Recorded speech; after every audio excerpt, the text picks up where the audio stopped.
ಕೇಂದ್ರ ಸರ್ಕಾರದ ಬಡ್ಜೆಟ್ 53.5 ಲಕ್ಷ ಕೋಟಿ ಅಂದಾಜು ಮಾಡಲಾಗಿದೆ.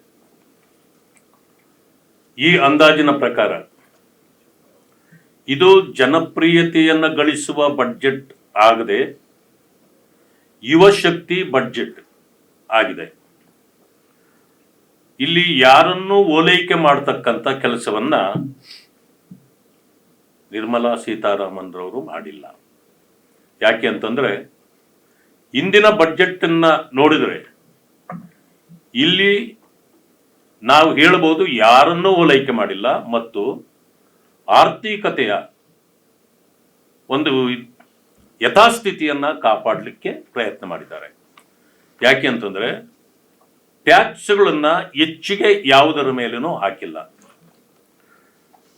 ಯುವಕರಿಗೆ ಉತ್ತೇಜನ ಕೊಡುವ ರೀತಿಯಲ್ಲಿ MSMEಗೆ ಬಹಳಷ್ಟು ಒತ್ತು ನೀಡಿದ್ದಾರೆ.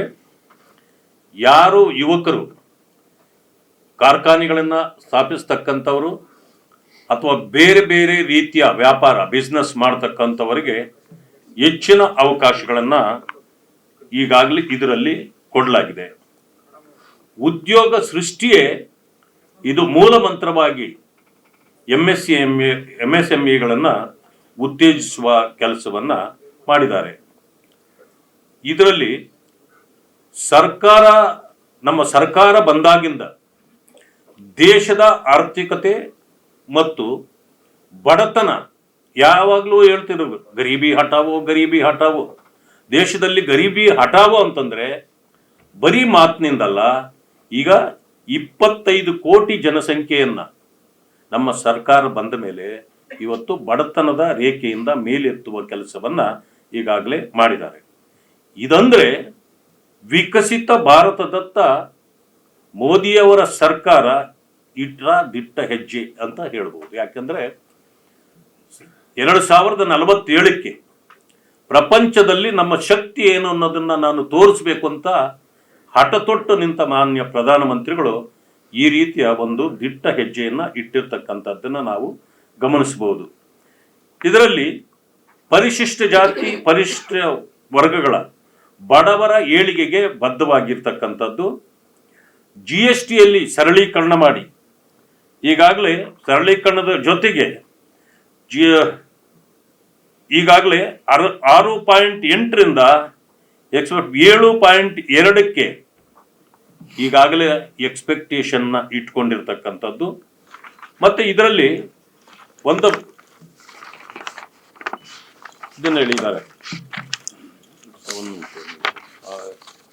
3C ಇರ್ತಲ್ಲ, ಏನಂತಂದ್ರೆ 3C ಬಡ್ಜೆಟ್ ಅಂತ ಹೇಳಿದ್ದಾರೆ. 3C ಅಂದ್ರೆ ಕಂಟಿನ್ಯೂಟಿ, ಅಂದ್ರೆ ಇದರಲ್ಲೇ ಅರ್ಥ ಆಗತ್ತೆ ಯಥಾಸ್ಥಿತಿಯನ್ನ ಕಾಪಾಡಿರ್ತಕ್ಕಂಥದ್ದು ಮತ್ತು ಕ್ರೆಡಿಬಿಲಿಟಿ ಯಾಕೆ ಅಂತಂದ್ರೆ ಈ ಓಲೈಕೆ ಮಾಡಿ ವ್ಯತ್ಯಾಸಗಳನ್ನು ಮಾಡಿದಾಗ ಕ್ರೆಡಿಬಿಲಿಟಿ ಉಳಿದಿರೋದಿಲ್ಲ. ಆ ಕಾರಣದಿಂದ ಕ್ರೆಡಿಬಿಲಿಟಿ ಅಂಡ್ ಕಮಿಟ್ಮೆಂಟ್ ಈ 3Cಗಳ ಜೊತೆಯಲ್ಲಿ ಈ ಒಂದು ಬಡ್ಜೆಟ್ ಅನ್ನ ಉತ್ತಮವಾಗಿ ಮಾಡಿರ್ತಕ್ಕಂಥದ್ದು. ಈಗಾಗಲೇ ಡ್ರಗ್ಸ್ಗಳಿಗೆ ಈಗಾಗಲೇ ಕ್ಯಾನ್ಸರ್ ಡ್ರಗ್ಸ್ಗಳಿಗೆ 17 ನೀವು ಇಂಪೋರ್ಟ್ ಮಾಡ್ಕೊಂಡ್ರು ಕೂಡ ಅದರಲ್ಲಿ ಬೆಲೆ ಏರಿಕೆ ಮಾಡದೆ ಟ್ಯಾಕ್ಸ್ ಅನ್ನ ರಿಡಕ್ಷನ್ ಕೊಟ್ಟಿರ್ತಕ್ಕಂಥದ್ದು. ಜೀವರಕ್ಷಕ ಔಷಧಿಗಳಿಗೆ ಕಸ್ಟಮ್ಸ್ ತೆಗೆದಿರ್ತಕ್ಕಂಥದ್ದು ಮತ್ತು ಈಗ ಯಾರು NRIಗಳು ಆಸ್ತಿಯನ್ನ ಹೊಂದಿರತಕ್ಕಂಥ ಇವರು ಮುಚ್ಚಿಟ್ಟ ಅಥವಾ ಯಾವುದೇ ಸುಂಕ ಕಟ್ಟದೆ ಟ್ಯಾಕ್ಸ್ ಕಟ್ಟದೆ ಅವಾಯ್ಡ್ ಮಾಡಿರ್ತಕ್ಕಂಥ ಅನೇಕ ಸಂದರ್ಭಗಳನ್ನ ಗಮನಿಸಿ ಅವರಿಗೆ ಅವಕಾಶಗಳನ್ನು ಕೊಡ್ತಕ್ಕಂಥದ್ದು. ಮತ್ತೆ ಟ್ಯಾಕ್ಸ್ ನಲ್ಲಿ ಸಣ್ಣ ಪುಟ್ಟ ತಪ್ಪುಗಳನ್ನ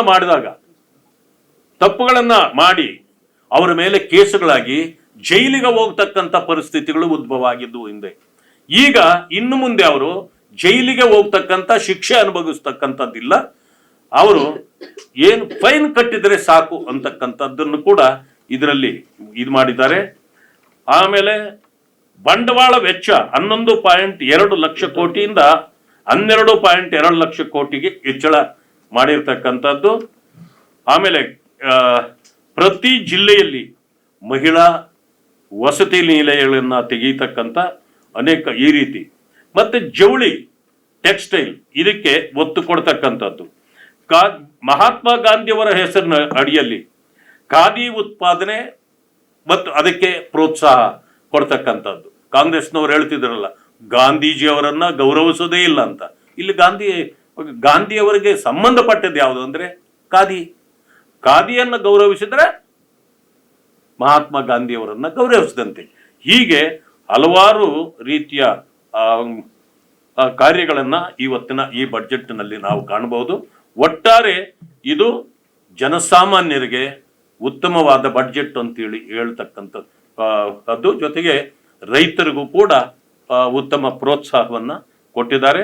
ಆದ್ದರಿಂದ ಈ ಕೇಂದ್ರದ ಶ್ರೀಮತಿ ನಿರ್ಮಲಾ ಸೀತಾರಾಮನ್ ರವರ ಈ ಬಡ್ಜೆಟ್ ಅನ್ನು ನಾವು ಸ್ವಾಗತಿಸ್ತಿದ್ದೇವೆ.